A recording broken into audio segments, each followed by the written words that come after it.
মাইজভান্ডার দরবার শরীফ থেকে পানির বদনা মেরে ৪২ মাইল দূরে বাঘের মুখে পড়া ভক্তকে উদ্ধার করেছিলেন হজরত গাউসুল আজম আহমদুল্লাহ মাইজভান্ডারী কেবলায়ে আলম। গাউসুল আজম মাইজভান্ডারীর এটি একটি প্রসিদ্ধ কারামত। একদিন রাঙ্গুনিয়া নিবাসী আসমত আলী নামক ব্যক্তি রাঙ্গুনিয়া কোদালা পাহাড়ে কাঠ কাটতেছিল, যেটা মাইজভান্ডার শরীফ থেকে ৪২ মাইল দূরে। কাঠ কাটার এক পর্যায়ে একটি হিংস্র বাঘ হঠাৎ এই ব্যক্তির সামনে এসে হাজির হল। হিংস্র বাঘ থেকে ব্যক্তিটি ভয়ে কাতর হয়ে গেল। বাঘের আকস্মিক আক্রমণ প্রচেষ্টায় অনন্যপায় হয়ে ব্যক্তিটি ইয়া গাউসুল আজম বলে চিৎকার দিয়ে ওঠে।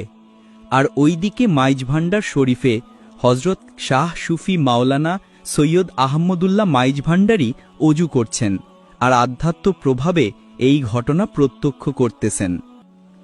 জঙ্গলে কাঠরিয়া আসমত আলী ইয়া গাউসুল আজম বলে চিৎকার দেওয়ার মুহূর্তেই দরবারে হজরত কেবলা কাবা অজুরত অবস্থায় বলে উঠলেন, হারামজাদা, তুই এখান হইতে দূর হস নাই।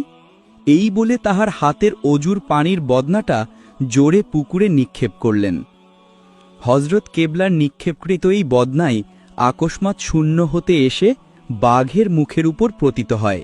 বাঘটি ভয়ে পালিয়ে যায় এবং ব্যক্তিটি বাঘের কবল হতে রক্ষা পায়। এদিকে হজরত গাউসুল আজম সৈয়দ আহমদুল্লাহ মাইজভান্ডারীর সাথে থাকা খাদেমগণ মনে মনে ভাবলেন, পানির লোটাটা কেন পুকুরে ফেলে দিল? আর বদনাটি পুকুরে ফেলে দেওয়ার কারণে হজরতের অজু সম্পন্ন হয় নাই। তাড়াতাড়ি খাদেমগণ আরেকটি বদনা এনে দেন। তিনি অজু সম্পন্ন করে দায়রা শরীফে চলে যান। আর খাদেমগণ পুকুরে নেমে বদনাটি খুঁজলেন। অনেক খোঁজার পর সকলে হতাশ চিত্তে উঠে গেলেন। অলি আল্লাদের কারামত বুঝা মুশকিল। তিনি গালি দিলেন কাকে এবং বদনাই বা পুকুরে কেন নিক্ষেপ করলেন? সকলে চিন্তা করিতে লাগলেন, এত খোঁজার পর বদনাটা খুঁজে না পাওয়ার কারণই বা কি?